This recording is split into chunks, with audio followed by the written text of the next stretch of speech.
Saudara-saudari yang terkasih, dalam ulasan kali ini kita akan membahas Paus Fransiskus berkunjung ke negara Irak.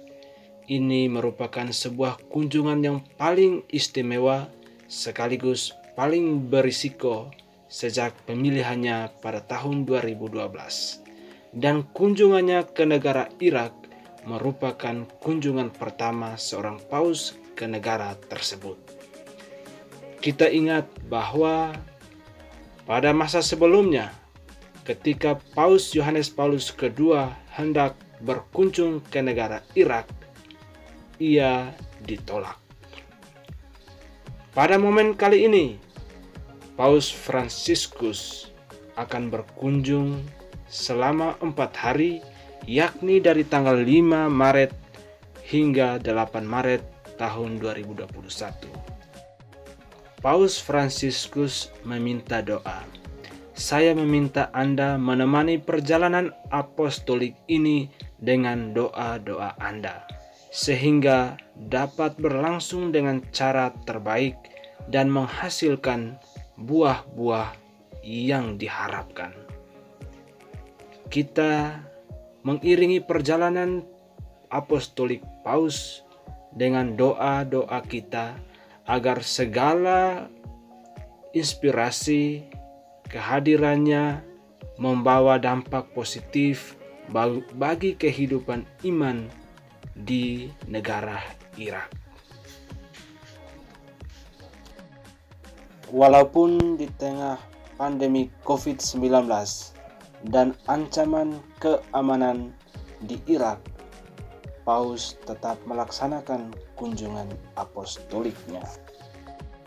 Kondisi di Irak, khususnya di Mosul pada saat ini, masih belum sepenuhnya pulih.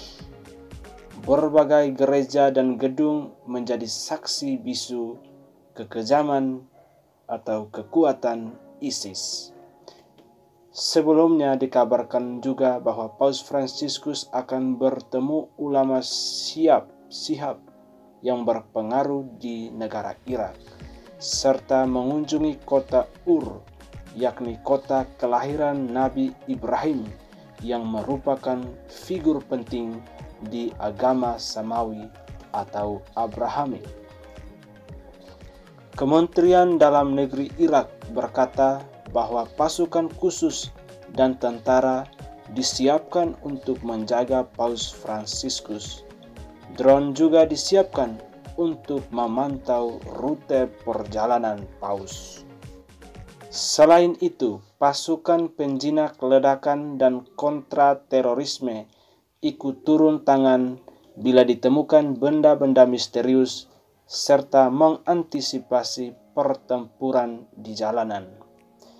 Intelijen juga akan menyamar di lokasi-lokasi ramai yang dikunjungi Paus Fransiskus.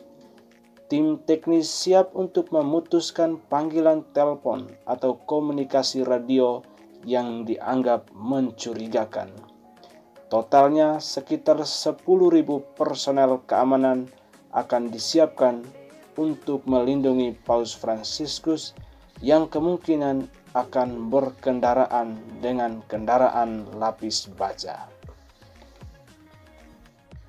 Terkait kehadirannya di Irak, Paus berkata, "Saya datang kepada kalian bagai seorang pesiarah perdamaian, dan saya ulangi bahwa kalian semua adalah saudara saya. Saya datang sebagai pesiarah perdamaian untuk mencari persaudaraan yang dimunculkan oleh keinginan untuk berdoa bersama dan berjalan bersama, juga dengan saudara dan saudari yang berasal dari tradisi-tradisi agama lain." Demikian kata Paus Fransiskus.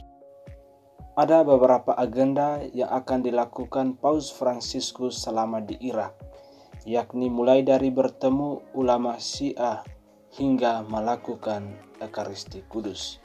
Mengutip dari laporan Arab News pada Rabu 3 Maret 2021, dan merujuk pada penjelasan singkat dari Vatikan, Paus Fransiskus akan terbang dari Roma menuju Baghdad pada Jumat. Setibanya di sana, ia disambut oleh Perdana Menteri Irak.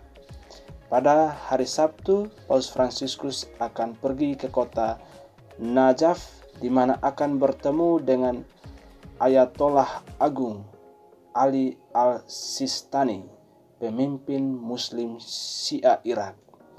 Ini akan menjadi pertemuan tatap muka pertama antara Paus Fransiskus dengan pemimpin agama Islam di Irak. Paus kemudian akan mengunjungi kota kuno Ur yang dianggap oleh Alkitab sebagai tempat kelahiran Abraham. Kemudian Paus akan terbang dengan helikopter ke Mosul, yang dari tahun 2014 hingga 2017 adalah ibu kota de facto dari kekhalifaan yang diproklamasikan sendiri oleh Daesh. Di sana Paus akan berdoa untuk menghormati para korban konflik di negara tersebut. Paus kemudian akan terbang ke Caracas, kota mayoritas Kristen, di mana pada tahun 2014 sekitar 45.000 orang diusir oleh Daesh sebelum menuju ke Erbil untuk misa di Stadion Franco Hariri. Itulah beberapa agenda yang akan dilakukan oleh Paus Fransiskus selama kunjungan apostoliknya di negara Irak. Semoga dengan kunjungan apostoliknya ini membawa dampak yang sangat positif bagi perdamaian dan kerukunan beragama di Irak. Demikian saudara-saudari ulasan kita dalam edisi ini. Salam jumpa untuk edisi-edisi selanjutnya.